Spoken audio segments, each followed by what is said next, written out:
மேம்படுத்தப்பட்ட சமூக பொருளாதார வளர்ச்சியை அடைய மக்களுக்கு வழிகாட்டுவதே மக்கள் நீதி மையத்தின் முதன்மை பணி.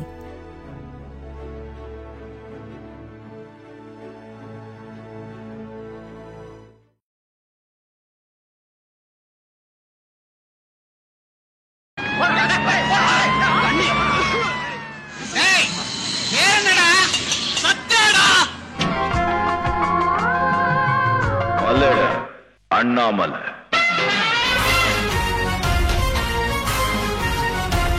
முதலில் பார்த்தேன்.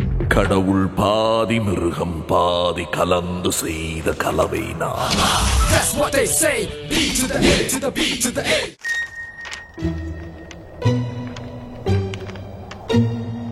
அந்த பையன் பொண்ணு அவள் லவ் ஸ்டோரியோட கதை அடுத்த லெவலுக்கு போகும். இப்போது ஜனகராஜ் திடீர்னு ஓடி வந்து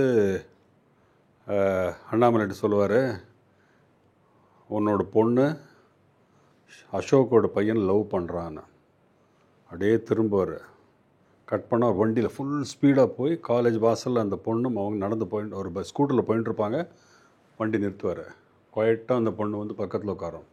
அப்படியே வீட்டுக்கு வந்துடுவார். இந்த சீன் வீட்டில் வந்து அந்த பொண்ணுகிட்ட அட்வைஸ் பண்ணுற சீன் வந்து என்னோடய ரிக்வெஸ்ட் எல்லோரும் பார்க்கணும். அதை to see how Rajini sir அந்த கேரக்டர் ஃப்ரம் காமெடி பண்ண பாம்பு காமெடி, கடவுளே கடவுளே, அங்கேருந்து அந்த கேரக்டர் மாறி சவால் விட்டுட்டு ஏஜ் ஆனதுக்கப்புறம் இப்போ அவரோட கேரக்டர் ஒரு ஃபாதர், ஒரு டீனேஜ் கேர்ளுக்கு ஒரு ஃபாதர், அந்த aged man, way is talking he gave fantastic performance. அந்த பொண்ணுகிட்ட பேசுகிற விதமே ரொம்ப நல்லாயிருக்கும். ரொம்ப காமாக, வேண்டாம்மா நீ அவனோட மறந்துடு அவனை, ஓகேயா, நான் பேசுகிறதெல்லாம் இப்போ தப்பாக தெரியும் உனக்கு, ஏன்னா இந்த ஏஜில் எல்லாருக்குமே அப்படி தான் புரியும். That's what you. அந்த ரொம்ப குழந்தைக்கு சொல்கிற மாதிரி சொல்லுவார். அந்த பொண்ணு அதே டைலாக் சொல்லும், நான் லவ் பண்ணுறேன், நான் அவனை தான் கல்யாணம் பண்ணிப்பேன். இப்போ ஷார்ட்டு டெலிபரேட்டாக எடுத்திருப்பேன். ஏந்திருப்பார் அவர் காஃபியோட டுவர்ட்ஸ் குஷ்பு போவார். ஜென்ரலாக நம்ம ஃப்ரெண்ட் ஷார்ட்டு தான் வைப்போம். ஆனால் அவரோட அப்போ எக்ஸ்ப்ரெஷன் தெரியும், கோவமாக வராரு, பின்னாடி இந்த பொண்ணு இருக்கான்னு. குஷ்பு சஜஷன் எடுக்கணும் நியாயமாக. நான் ரிவர்ஸில் பண்ணிட்டேன், சார் நீங்கள் அப்படியே அவே ஃப்ரம் கேமரா போங்க சார், முள்ள போய் டுவர்ட்ஸ் குஷ்பு அந்த காஃபி சாப்பிட்டு சும்மா ஒரு ஹாஃப் செமி ப்ரொஃபைலில் போய் காஃபியை போய் கொடுங்க சார், காட்ட வேண்டாம் உங்கள் எக்ஸ்ப்ரெஷனை அப்படின்னு. அப்படி யோசிச்சார். ஏன் அப்படின்னாரு, sir I know you are going to get angry, I know audience will be expecting that. அது ஹோல்டு பேக் பண்ணுறது சார். அது you are controlling an anger அந்த வே. ஏன்னா எப்போ அசோக்கோட நீங்கள் பார்த்து பொண்ணோட அசோக்கோட பையனோட பார்த்தீங்களோ உங்கள் பொண்ணு, அப்போவே நீங்கள் அடிச்சிருக்கணும். But you are controlling an anger அங்கேருந்தே தெரியும். வந்து உட்காந்து பேசும்போது எல்லாமே யூனோ இஸ் ஹோல்டிங் பேக். இப்போ I want to see your expression, but I said let me not show. உள்ள பேக்கிலே போட்டு சார் கேமரா, அது ஒரு மாதிரி ஹோல்ட் பேக்கில் ஒரு சின்ன கிக் இருக்குது சார் அப்படின்னு. நான் என்னோடய எக்ஸ்ப்ளனேஷன் அவர் புரிஞ்சுட்டார். ஸோ ஷார்ட் வந்து வேண்டாம்மா நானும் சம்பந்தி ஆகணும், இப்படி தான் பேசிட்டு போவார். கேமரா இங்கே இருக்கும், இப்படி ஜஸ்ட் ஒரு 3/4 அப்படியே பேசிட்டு அந்த பொண்ணு அதே சொல்லிட்டு இருக்கோம். உள்ள போட்டு அப்புறம் திரும்பிட்டு ரொம்ப காமாக சிரிச்சுட்டு மறந்துடுவனா அப்படிம்பாரு. அந்த பொண்ணு அதே டைலாக் சொல்லும், அவனை தான் கல்யாணம் பண்ணிப்பேன். அங்கேருந்து அவர் அந்த கண்ட்ரோல்டு ஆங்கர் பர்ஸ்ட் ஆகும்போது அந்த shot was so powerful, so powerful. எடுத்து தூக்கி ஸ்லாப் பண்ணும்போது அம்மா வந்து குஷ்பு வந்து இழுத்து அந்த எமோஷனல் டயலாக் அவர் பேசி பாருமா, குழந்தைக்கு சொல்கிற மாதிரி சொல்லிட்டு இருக்கேன், என்ன பேசுகிற பரதே பேசிகிட்டு இருக்கான். அந்த கிளாஸ் பர்ஃபார்மன்ஸ். அப்போ சின்ன பிள்ளை கிளிப்புள்ள சொல்ற மாதிரி சொல்கிறேன் சொல்லிக்கிட்டு இன்னும் அண்ணாமலை பற்றி தெரியாது. நிஜமாக நான் வந்து சும்மா ரஜினி சாரே பாராட்டுறேன்னு சொல்லுவாங்க யாரோ, எனக்கு தெரியாது. பட் ஃபார் பர்சன் அந்த படத்தில் இந்த இவ்வளோ ரேஞ்ச் உள்ள performance, I think to look at it, he has done a fabulous job. Fantastic performance. அது அந்த ஓல்ட் ஏஜில் what a performance he gave. அந்த டயலாக் முடிச்சுட்டு அந்த பொண்ணுகிட்ட திட்டிட்டு அங்கேருந்து எல்லாருமே யார் ரொம்ப நான் நேசிக்கிறேன் எல்லோரும் என்னை விட்டுட்டு போயிட்டேன், துரோகம் பண்ணுறாங்க மாதிரி ஒரு வெறித்தனத்தில் அங்கேருந்து வெளியில் கிளம்புவார். Fabulous high performance, high intense scene. அது அவரோட character has become like that. அவர் ஆல்ரெடி 2 சீனில் சொல்லியிருப்பார், அவருக்கு தூக்கம் இல்லை, ஃபுல் டைம் ஒர்க் பண்ணிட்டு இருக்காரு. அந்த கள்ளம் கபடம் இல்லை, அந்த கேரக்டர் போயாச்சு. Man is not sleeping, is working like a mad man. ஒரு வெறித்தனமாக ஒரு கோலோ ஒரு மிஷன்லேயே இருக்கார் அவர். அதான் அண்ணாமலை கேரக்டராக மாறி எடுத்தாங்க. இப்போது ஒரு ஷார்ட் நாங்கள் ஊட்டியில் இருக்கோம். ஆக்சுவலாக அந்த 2 சாங் ஷூட் பண்ண போனோம். வந்தேன்டா பால்கன் அண்ணாமலை சாங் எடுக்கும்போது ஒரு நாள் ஈவினிங் டைமில் ஒர்க் இல்லை, ஒரு 4:35 டைம், நல்ல சன்செட் வர மாதிரி இருந்தது ஈவினிங் எஃபெக்டில். எனக்கு ஒரு சின்ன காஸ்டியூமரை கூப்பிட்டுட்டே, அந்த பெண்புறா சாங் ட்ரெஸ் இருக்காடா இங்கே, நம்ம கொண்டு வந்திருக்கோமா, ஏதாவது சூட் இருக்கா அவரோட, அந்த சீன் அதே சீன் தான், அந்த பொண்ணு அடித்த சீன் எடுத்துட்டோம், அதே சீனில் சாங்கு வரப்போகிறதுங்கிறதுல அந்த ட்ரெஸ்ஸு கொண்டு வந்திருக்கே கேட்டேன் நான். சார் எல்லா ட்ரெஸ்ஸும் இருக்குது சார், நான் காஸ்டியூமர் கொண்டாடா, அதை அயன் பண்ணி கொண்டாடா. நான் முதல்ல ரஜினி சார்கிட்ட போனேன். சார் சின்ன ரிக்வஸ்ட் சார், அந்த சன்செட் வரும் அங்கே, அந்த சாங் லீடு மாதிரி அங்கேருந்து கோவமாக வந்து அங்கே நிற்கிறீங்க, ஒரு எமோஷன் எடுத்தால் நல்லாயிருக்கும் சார். எடுக்கலாமே, ரெடி பண்ணல, ரெடி ஆகிக்கிறேன்னாரு. ஆனால் ஏதோ மிஸ்ஸிங்காக இருந்தது. நான் உள்ள நாகப்பன் சார்கிட்ட கூப்பிட்டேன். சார் ஒரு ரெட்டு கலர் கார் கிடைக்குமா சார் கேட்டேன். சார் இப்போவா அப்படின்னாரு. 4 மணி ஆகிடுச்சு சார், இப்போது இதை வரதா சொல்கிறேன் சார், பார்க்குறேன் சார் சொல்லிட்டாரு. நோ சொல்ல மாட்டார் அவர். சரி சார். அப்புறம் கொஞ்ச நேரத்துக்கு அப்புறம், சார் ஏதோ ஒரு மாடு அந்த மாதிரி ஏதோ ஒரு பையன் அந்த மாதிரி ஏதோ கிடைக்குமா சார் அப்படின்னு கேட்டேன். சரி சார் சிரிச்சுட்டு போயிட்டார்.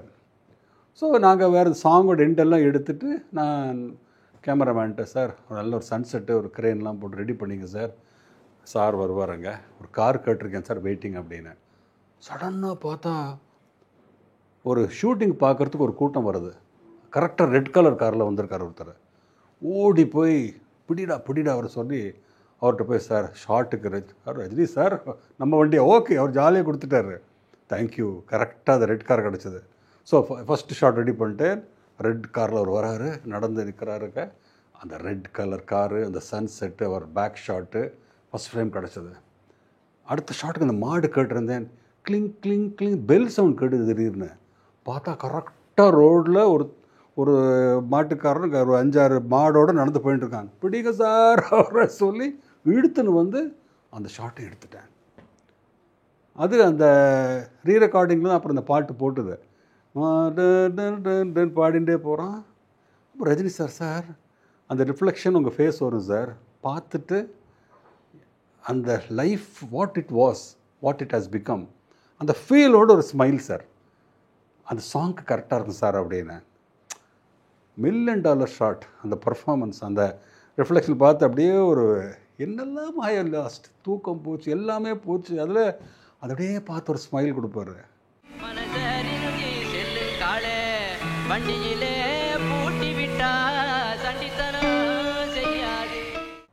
That is, you says everything. அதே மூடில் எமோஷ்னலாகி he will come home. அந்த சாங் பெண்புறா சாங் வரும். இதில் ஒரு சின்ன ஒரு ட்ரிவியா என்னென்னா, இந்த ஷாட்டு வந்து எடுத்துட்டோம், கரெக்டாக அபூர்வமாக ரெட் கலர் கார் கிடச்சிது, அபூர்வமாக மாடு கிடச்சிது, beautiful shot, sir performance, backup சொல்லிட்டு எல்லோரும் கிளம்பிட்டாங்க. நான் மட்டும் என்ன பண்ணேன், நான் அந்த இடத்த தனியாக நின்றுட்டு இருந்தேன். கொஞ்சம் அவே போய் ஒரு மரத்தை பக்கத்தில் போய் நின்றுட்டேன். அப்படியே அந்த சன்செட்டை பார்த்துட்டே இருந்தேன்.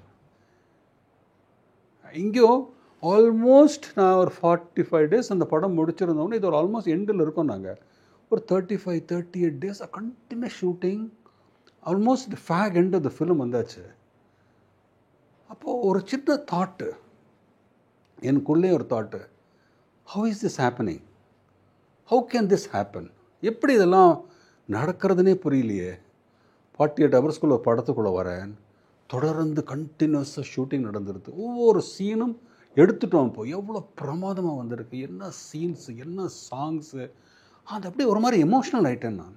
இன்றைக்கி இந்த இடத்துக்கு எங்கேயோ யூனிவர்ஸ் கான்ஸ்பிரசி சொல்லுவாங்க, ஏதோ இல்லைன்னா எங்கேருந்து ரெட் கலர் கரெக்டாக கார் கிடைக்கணும், எப்படி அந்த மாடு கிடைக்கணும், எப்படி இதெல்லாம் அமையணும்னா, அப்போ there is somebody higher power, there is a god who does it அப்படின்னு ஒரு தாட் வந்து ஐ பிகேம் எமோஷ்னல். யார் நான் பாட்டுக்கு நிஜமாகவே அழுதுட்டேன். நான் ஐ வாஸ் ஸோ எமோஷ்னல்.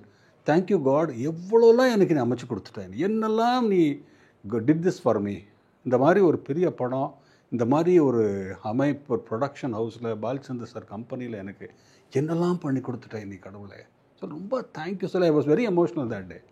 ஒய்ஃப்ட்டு சொன்னேன், that is I have no words for this blessings அப்படின்னு. அது பெரிய பிளெஸ்ஸிங்ஸ் நிஜமாவே. I never forget that moment. Cut பண்ண நாங்கள் அந்த சாங் அப்புறமா சென்னையில் அந்த செட்டில் ஷூட் பண்ணும்போது அது டான்ஸ் மாஸ்டர் கிடையாது, நானும் கேமராமேன் நாங்களே பிளான் பண்ணி எடுத்தோம். பாருங்கள், அங்கேயும் ஒரு சேலஞ்சு நடந்தது. பியூட்டிஃபுல்லாக இருக்கும் அது இங்கேருந்து அங்கே லைட்டிங்கெல்லாம் ஃபேபுலஸாக பண்ணேன். நான் நீங்கள் மியூசிக் இதுக்கு தகுந்த மாதிரி லைட்டிங் பண்ணிங்க சார் பிரகாஷ் சார். அழகாக பேக் லைட்ஸும் அந்த ஃபோக்கஸ் ஷிஃப்ட் லைட்ஸும் ட்ராலி ஷாட்ஸும் அவ்வளோ பியூட்டிஃபுல்லாக.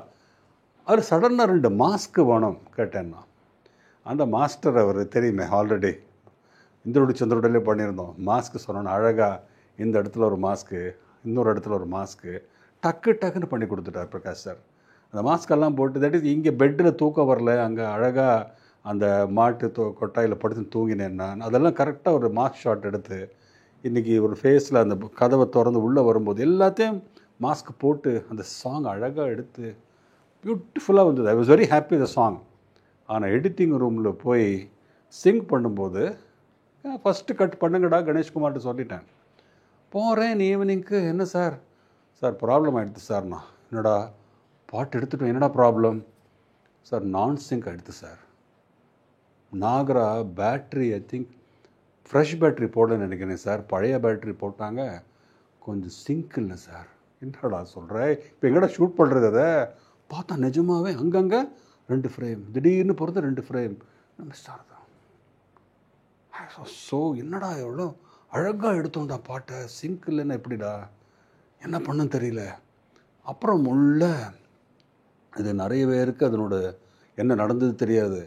ஆனால் முள்ள ஊற்றி பார்த்தா கண்டுபிடிக்க முடியும். அதில் அங்கங்கே என்ன பண்ணிட்டோம், சின்ன நடந்து வந்துட்டு பாரு, ஒரு முள்ள ஒரு 2-3 ஃப்ரேம்ஸ் அங்கே மட்டும் ஸ்டெப்ரீஸ் பண்ணிட்டோம். அப்படி போகுது. அது அந்த சிங்க் அதை அட்ஜஸ்ட் பண்ணிவிட்டு 2 அடி 3 அடிக்கு இருக்கா ஒரு தடவை முள்ள there will be extra frames. அங்கே அந்த 2 ஃப்ரேம்ஸ் சிங்க் அட்ஜஸ்ட் பண்ணி லிப்பு கரெக்ட் பண்ணி கொண்டு வரத்துக்குள்ளே பட் சேலஞ்சாக இருந்தது. பட் இப்படியும் அது வந்து அமையும்னு தெரியல, பட் எஃபெக்ட் மாதிரி இருந்தது. நிறைய இடத்துல அப்படியே நடந்து வரும், அப்படி போகும். அது அப்புறம் வரும், அப்படி போகும். எங்கே பண்ணியிருக்கோம் தெரியாத லெவலுக்கு பண்ணி சிங்க் பண்ணி ஹோல் சாங்கை மேட்ச் பண்ணி கரெக்ட் பண்ணிட்டோம். And what a song. அந்த சாங்க்கு ஒரு சின்ன ஸ்டோரி இருக்குது கம்போசிங்கில். இப்போ தேவா சார் என்ன பண்ணிட்டாரு, சிச்சுவேஷனுக்கு ஒரு வித்தியாசமான கம்போசிஷன். அது தர தாரிதி தர தர அப்படி போகிறது. அது கட் வேர்ட்ஸாக வரும். தன்னானி தன்னானி தன்னா இப்படியே இந்த டியூனை கொடுத்த உடனே வைரமுத்து சார் வந்து, என்ன சார் என்ன பிரமாதமான சிச்சுவேஷன், இதுக்கு நான் எப்படி வார்த்தை எழுதணும்னு சொல்லுங்கள். ஒரு நல்ல கொஞ்சம் லென்த்தாக இருந்தால் தானே வார்த்தை நல்லா வந்து விழும், இது கஷ்டமாக இருக்குது சார், இது சரி வராதுன்ட்டார். இப்போ எங்களுக்கெல்லாம் அந்த டியூன் பிடிச்சி போச்சு. சார் நல்ல டியூன் நல்லா இருக்குது சார், ஆனால் சுரேஷ் வரணும் இல்லையா, நல்லா வார்த்தை வந்து விழணும் இல்லையா, இது இப்படி போட்டால் சொல்லுங்கள் தன்னானி தன்னானி தன்னானி இப்படி போட்டால் என்ன தானே எழுதுறது இல்லை. உதயவா சார் நீங்கள் யோசிக்கணும், இந்த மாதிரி கஷ்டமான சந்தம்லாம் போட்டால் லிரிக்ஸ் அடிபடும், வார்த்தை கொஞ்சம். அப்போ நான் சொல்கிறேன் சார் நீங்கள் எழுதுவீங்க சார் அப்படின்ட்டேன். கவிஞர் Vairamuthu is a great poet, he will write அப்படின்ட்டேன். அடிச்சு பார்த்தாரு என்ன, சரிச்சார், சரி பார்க்குறேன் சொல்லிட்டு போயிட்டார். அடுத்த நாள் எழுதின வந்தார். ஜீனியஸ். அந்த பாட்டு அந்த கஷ்டமான சந்தத்தில் the way he put lyrics on that, அந்த சரணத்தில் அப்படியே எல்லா அங்கே என்ன கதையில் என்ன தேவையோ எழுதி கொடுத்தாரு. அண்ட் ஜேசுதாஸ் அப்புறம் அந்த பாட்டை பாடும்போது it was such a complete song, such a magical song. The whole story of the character, அவரோட ஃபீலிங், எமோஷன் எல்லாமே அதில் வரும். ஒரு பெண் புறா கண்ணீர் தள்ளாட என்னுள்ள. இதில் இன்னொரு மேட்ரு, எல்லாரும் நான் ஒரு பக்கம் ரஜினி சார் நான் பாராட்டி பேசிகிட்டு இருக்கோம், இன்னொரு பக்கம் ஆச்சியோட பர்ஃபார்மன்ஸ் சரி, குஷ்பு அந்த ஓல்ட் ஏஜில் ரஜினி சார் எவ்வளோ பெரிய சீனியர், எவ்வளோ பெரிய powerful actor, and he has his own aura. Aachi but Khushbu was just upcoming, ஒரு 5-6 படம் தான் பண்ணியிருப்பாங்க. ஆனால் அந்த ஓல்ட் ஏஜில் கிரேஸ்ஃபுல்லாக அவங்க பர்ஃபார்ம் பண்ணாங்க along with these stalwarts. That goes to her credit. Very brilliant performer. எனக்கு ரொம்ப பிடிச்சி போச்சு. அந்த இவ்வளோ எமோஷனில் கூட, இவ்வளோ ட்ராமாவில் கூட ஷி ஸ்டுட். எங்கேயோ விளையாட்டுத்தனமாக அவளும் கொண்டையில் தாழம்பு குஷ்பு குஷ்பு ஒரு பாட்டுலேருந்து வந்த அந்த லைட் ஹார்ட்டட் கேரக்டர் சீரியஸ் ஆகி அந்த ஓல்ட் ஏஜ் வரைக்கும் ஷி பர்ஃபார்ம். ஒரு ஈஸி இல்லை, ஒரு பயோபிக் மாதிரி ஒரு கேரக்டர் ரேஞ்சு வந்து she was brilliant actor. So அந்த ஹோல் சாங் முடியும், இந்த ஹோல் கதை வந்து இப்போ அந்த லெவலுக்கு போகும்போது இப்போது அந்த பக்கம் ஒரு நியூ சீன் வரும். நிழல்கள் ரவி அண்ணாமலை சிஸ்டர் கல்யாணம் பண்ணியிருப்பார் ஆல்ரெடி அந்த வெட்டர்னிட்டி சாங்கில். வீட்டில் நல்லா தண்ணி அடித்து சிஸ்டரை துவம்சம் பண்ணுவார், அடிப்பார், பெல்ட்டால் அடிப்பார். அப்படியே அந்த பொண்ணு வந்து தாங்க முடியாமல் சிஸ்டரை வந்து வீட்டுக்கு ஃபோன் பண்ணுவான். அப்போ அம்மா யாருமே இருக்க மாட்டா, சார் தான் ஃபோன் எடுக்கணும். இப்போ இந்த ஃபோன் எடுக்கிற ஷாட்டுக்கு ஆர்டினரி கேமரா ஃபோன் இருக்கும், ஃபோன் வந்து எடுக்கணும். எனக்கு என்னவோ அன்றைக்கி ஒரு சின்ன ஒரு நாட்டி மூடு சொல்லலாம். அந்த மாதிரி ஒரு ஃபோர்க்ரவுண்டில் ஃபோன் இருக்கும், ஒரு ஃப்ராக் மாதிரி ஒரு ஃபோனு கொண்டு வந்து கொடுத்தாரு art director. Focus shift, star cast full ஃபிகரில் ரஜினி சார் என்ட்ரி, அவர் வந்து ஃபோன் எடுக்கணும். சுரேஷ் எதுக்கு இவ்வளோ வேஸ்ட்டு? நான் இங்கேருந்து வந்து ஃபோன் எடுத்தால் போகிறோமே, நான் அங்கேருந்து படிக்கட்டுக்கிட்ட வரணும், நடந்து ஃபுல் ஃபிகர், அப்புறம் இங்கே வந்து ஃபோன் எடுக்கணும், அப்புறம் லோ ஆங்கிள், கொஞ்சம் எக்ஸ்ட்ராவாக இருக்குது, இதை வேண்டாமே அப்படின்னு. சார் ஒரு நிமிஷம் அப்படின்னு தனியாக கூட்டிகிட்டு போய், சார் நான் உங்கள் ஃபேன் ஆகிட்டேன் சார், எனக்கு உங்களோட ஸ்டைல் வேணும் சார், என்ன சொல்கிறேன் அப்படின்னார். ஆமாம் சார், இந்த சீனுக்கு ஓப்பனிங் கிடையாது, ஏன்னா உங்கள் கேரக்டர் என்ன பண்ணிட்டு இருக்காங்க தெரியும். பண்புரா சாங்க்கு அப்புறம் இந்த கேரக்டருக்கு ஏதோ லீடு இருக்கா, அவருக்கு ஏதோ ஒரு இனிமேல் தான் கதை புதுசாக ஆரம்பிக்கிற டைம் இது, ஏதோ ஒரு ஓப்பனிங் வேணும், அதுக்கு இன்ட்ரெஸ்ட் வேணுங்கிறதுக்காக நான் ஒரு ஷார்ட் சார். ஃபஸ்ட்டு வரும்போது ஃபுல் ஃபிகர், உங்கள் ஸ்டைல் நடைய, அப்போ நீங்கள் ஃப்ரண்ட்டில் நடந்தோம் அகைன் உங்கள் வாக்கு, அப்புறம் ஃபோன் எடுத்து நீங்கள் லோ ஆங்கிள் பார்க்கும்போது இந்த கிக்கு அப்படின்னு சிரிச்சார். ஆனால் சரி தலையாட்டிட்டு he did that. For me he did that shot. அந்த வாக் பண்ணது, அந்த வரும்போது கோட் பட்டனை போட்டுன்னு வருது, அந்த ஃபோன் எடுத்து சடக் அப்படி எடுத்து லோ ஆங்கிளில் அவர் ஷார்ட் இந்த சிஸ்டர்கிட்ட பேசுகிற பியூர்லி ஃபேன் பாய் மூமெண்ட் மாதிரி நான் எடுத்த ஃபேன். அந்த படம் ஆரம்பிச்சதே தெரியாது எனக்கு அவரை. ஆனால் by this time the film was end வரும்போது நான் அவரோட எவ்வளோ பெரிய ஃபேன் ஆகிட்டேன் பாருங்கள்.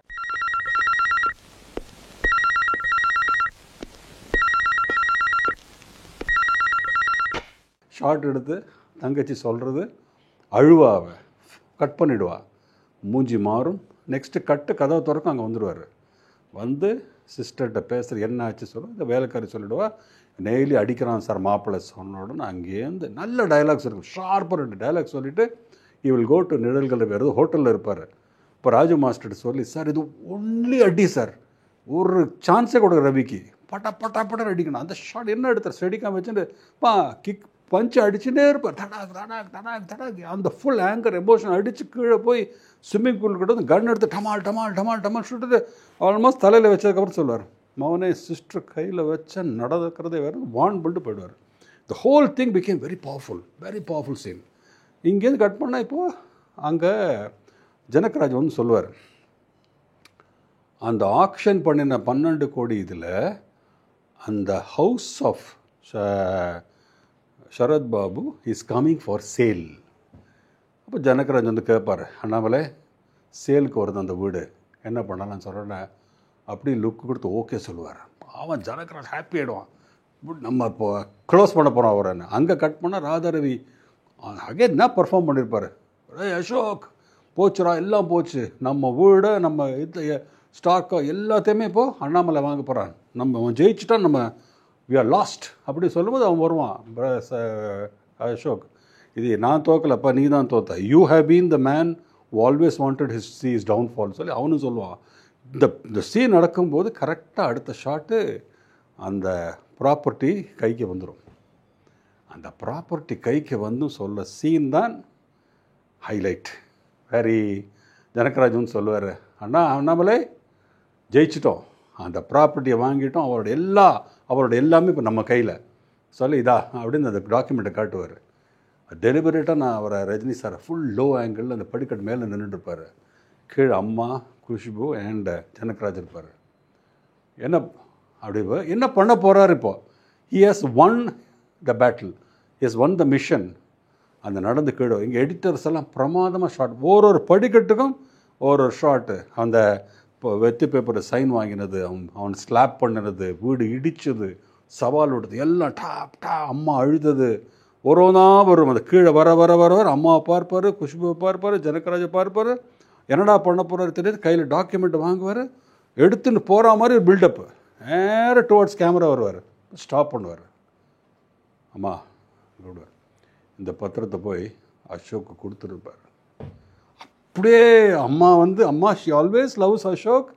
ஸோ அங்கேருந்து சே ஐம் ஸோ ஹாப்பிடா, ஐம் ஸோ ஹாப்பி சொல்லி அம்மா ரொம்ப தேங்க்ஸ் சொல்லுவாள்.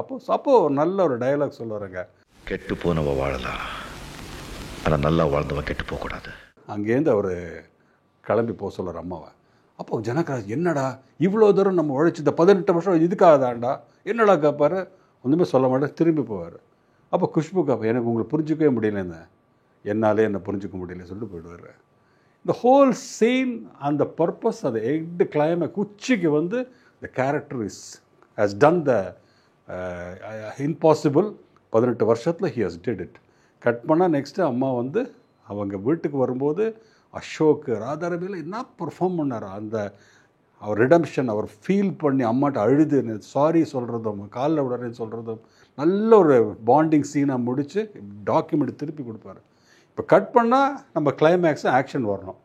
அதுக்கு ஆக்ஷனுக்கு நெடுங்கல் ரவி கேரக்டர் யூஸ் பண்ணிவிட்டு ஒரு கன்னடா பிரபாகர் ஒருத்தர் கெஸ்ட் ரோல் பண்ணியிருப்பார், ஒரு ஆக்ஷனுக்காக கொண்டு இவர் சரத்பாபு சேவ் பண்ணுறதுக்கு இவர் போவார் அண்ணாமலை. ஒரு massive action scene. Finally he will save his friend and friends meet again தான் அந்த ஹோல் ஸ்டோரி. இந்த ஸ்டோரியோடு ஃபைனல் படம் முடிஞ்சிட்டு படத்தை நான் ஆரம்பித்த 45 நாள் முடித்து படத்தோட ஃபஸ்ட் காப்பி ஆரம்பிக்கிறது ரெடி ஆனோடம் ரஜினி சார் பாலச்சந்தர் சாருக்கு படத்தை போட்டு காட்டணும். குட்லக் தியேட்டரில் அவர் ஃபுல் படம் பார்த்தாரு. இன்டர்வல் ஒன்றுமே சொல்லலை, அப்படியே உட்காண்டிருந்தார். இன்டர்வல் முடிஞ்சது, படம் முடிஞ்சது, அப்படியே வெளியில் வந்தார். நான் என்னடா சொல்ல போகிறாரு, நான் வெயிட்டிங். அவர் ஒன்றுமே சொல்லலை. நேராக அங்கே ஒரு குட்லக்கில் தனியாக கொஞ்சம் அவையில் ஒரு பால்கனி இருக்குது, அங்கே போய் நின்றுட்டார். சுரேஷ் அவர் சொல்லுங்க. கிட்ட போனேன், ரொம்ப சைலண்ட்டாக இருந்தது. கிட்ட போனேன், உனக்கு அறிவு இருக்கான்னார். சார் என்னாச்சு சார் அப்படின்னு. உனக்கு அறிவு இருக்கா? நான் பாட்டுக்கு உங்கள்கிட்ட படத்தை 48 ஹவர்ஸில் படம் சொன்னால் பண்ணிடுறதா? ஒரு வேளை ஏதோ மிஸ்ஃபயர் ஆகிருந்ததுன்னா படம் நல்லா வந்துடுது அப்படின்னார். சார் படம் நல்லா இருக்கு, நல்லா வந்துடுது. ஒரு வேளை இந்த படம் கரெக்டாக வந்திருக்கலன்னா உன் லைஃப் காலி தெரியுமா, உன் கேரியர் காலி தெரியுமா? கம்பெனி பவிதாலய கம்பெனி ரஜினிகாந்த் ஹீரோ படம் சரியாக வரலாம், நீ ஃபினிஷ்ட் உன் கேரியர். எந்த கட்ஸில் நீ பண்ணேன், எந்த கட்ஸ் உனக்கு அப்படின்னு கேட்டார். கோவமாக அவர் பேசுகிற விதம் அப்படி தான் இருக்கும். நான் சொன்னேன், எனக்கு கடவுள் மேலே பயங்கர நம்பிக்கை சார். அந்த கடவுள் தானே இந்த ப்ராஜெக்ட் கொடுத்தான், அவனே பார்த்துப்பான்னு ஒரு நம்பிக்கை, ஓவர் நம்பிக்கை தான் அப்படின்னாரு. சிரிச்சார், தட்டி கொடுத்தார். பிரமாதம் வந்திருக்கு, it will be a super duper hit அப்படின்னார். தேங்க்யூ சார், காலையில் விழுந்துட்டேன். ஸோ அவர்கிட்டேருந்து வந்த அந்த ஒரு சர்க்கிள் அங்கே 48 ஹவர்ஸ் முன்னாடி அவர் கேட்டது கரெக்டாக 1 வீக் பிஃபோர் பிக்சர் ரெடி ஆகிடுத்து. ஹீஸ் ஹாப்பி சொன்னா ஃபேண்டாஸ்டிக், ஸோ ஹாப்பி. ஆனால் அந்த படம் ரிலீஸ் ஆனதுக்கப்புறம் அந்த ஒவேஷன், தியேட்டரில் ஒவேஷன், அந்த ஒரு லோகோலேருந்து ஆடியன்ஸ் ரியாக்ஷன் எவ்ரிவேர், ஒரு சாங்குக்கும் இதுக்கும். நான் செகண்ட் டே ட்ரிச்சி போனேன், மாரிஸ் தியேட்டரில் போய் படம் பார்க்கலான்னு சொல்லி போனேன். அந்த டிஸ்ட்ரிபியூட்டர் கூப்பிட்டாங்க அங்கே. ஸோ மாரிஸ் தியேட்டருக்கு போய், அப்போ நான் 2 படம் பண்ணியிருக்கேன். என்ன அவ்வளோ பாப்புலர் கிடையாது. நான் குவாய்ட்டாக என் ஒய்ஃபோடு போய் அங்கே நானும் ஆடியன்ஸோடு உட்காந்து பார்த்தேன். படம் முடிகிறதுக்கு முன்னாடி கிளம்பலான்னு சொல்லிட்டு முதல்ல போகும்போது பார்த்தா படம் முடிகிறதுக்குள்ளே அவ்வளோ கூட்டம் வெளியில். ஃபேன்ஸுக்கெல்லாம் நான் வந்துட்டேன், ரஜினி ஃபேன் நான் வந்திருக்கேன்னு தெரிய வந்துடுத்து. உடனே எல்லோரும் என்னை கட்டி பிடிச்சி என்னை தூக்கி என் கார் வரைக்கும் தூக்கி நடந்து போயிட்டாங்க. That is for them. அவளுக்கு இந்த படம் இவ்வளோ நல்லா வந்திருக்கு, இவ்வளோ சந்தோஷத்தை அவள் எக்ஸ்ப்ரெஸ் பண்ண முடியல. They just took me, screamed. என்னை ஒரு ப்ரொசஸர் மாதிரி கூட்டிகிட்டு போய் வண்டியில் ஏற்றினாங்க. I never forget that. What a moment. அவ்வளோ லவ் அவளுக்கு.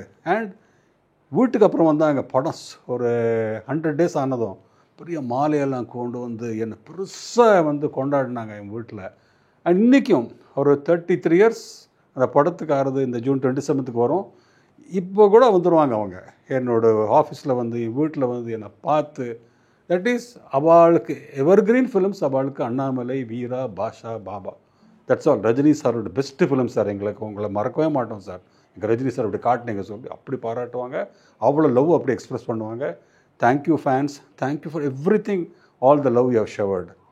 இதில் எனக்கு ரொம்ப இம்பார்ட்டன்ட், அந்த படத்தோட ஜஸ்ட் பிஃபோர் அந்த ஆடியோ ரிலீஸ் டேட்டில் பால்சந்தர் சார் வந்து என்னை பற்றி என்னை ஸ்டேஜில் கூப்பிட்டு 4 வார்த்தை சொன்னார். So happy for those wordings. பெரிய வார்த்தை from the great legend, never to be forgotten. அதெல்லாம் வந்து இந்த பிளெஸ்ஸிங்ஸு அண்ட் ரஜினி சாரோட எனக்கு இந்த ட்ராவல், அண்ணாமலை 175 days, எல்லா சென்டர்லேயும் all shows houseful, went on to become the biggest hit of Rajini sir's career. About turning point, எனக்கும் லைஃப்பில் டேர்னிங் பாயிண்ட்டாக வந்தது. இந்த படத்தை இயக்குகின்ற பொறுப்பை என்னிடமே மாணவராக இருந்த திரு சுரேஷ் கிருஷ்ணா அவர்களிடம் நான் ஒப்படைத்திருக்கிறேன். திரு சுரேஷ் கிருஷ்ணா அவர்கள் ஒரு டெக்னீஷியன்னு பார்த்தால் சுரேஷ் கிருஷ்ணா என்னை விட மிகச்சிறந்த ஒரு டெக்னீஷியன் அப்படின்னு நானே இந்த மேடையிலே சொல்லிக் கொள்வதிலே பெருமை கொள்கிறேன். மிகச்சிறந்த டெக்னீஷியன் மட்டுமில்ல, குழப்பமே இல்லாத ஒரு டெக்னீஷியன். இப்போ நான் கூட சில நேரங்களில் அங்கங்கே கொஞ்சம் குழப்பி என்னடா பண்ணான்னு மண்டே உடைச்சுக்குவேன். அதெல்லாம் கிடையவே கிடையாது இவருக்கு. இதை நான் வந்து என் கூட ஒர்க் பண்ணும்போதே நான் பல முறைகளில் பார்த்துருக்கேன். அதனால தான் இந்த படத்தை இயக்குகின்ற பொறுப்பை இவருக்கு நான் வந்து துணிச்சலாக நான் கொடுத்தேன். அது மட்டும் இல்லாமல் இப்போ நடந்திருக்கிற ஒரு 22 நாளைக்கு நாள் நடந்தது. 25 days ஷூட்டிங்கில் 12,000 அடி கேன் பண்ணிட்டார் படம் ஃபுல்லாக நானும் பார்த்தேன். பிரமாதமாக மிக அற்புதமாக எடுத்திருக்கிறார். அந்த முறையில் சொல்லப்போனால் நிச்சயமாக நம்ம தமிழகத்து திரையுலகிலே மிகப்பெரிய ஒரு அந்தஸ்தை இவர் பெறப்போகிறார் என்பதிலே எனக்கு சந்தேகமே இல்லை. இவருக்கு மாலையோ மரியாதைகளோ செய்ய வேண்டியதெல்லாம் 100வது நாளிலும் 25வது வார விழாவிலும் தான் செய்ய போகிறேன், இப்பொழுது அல்ல. தேங்க்யூ. மேம்படுத்தப்பட்ட சமூக பொருளாதார வளர்ச்சியை அடைய மக்களுக்கு வழிகாட்டுவதே மக்கள் நீதி மையத்தின் முதன்மை பணி.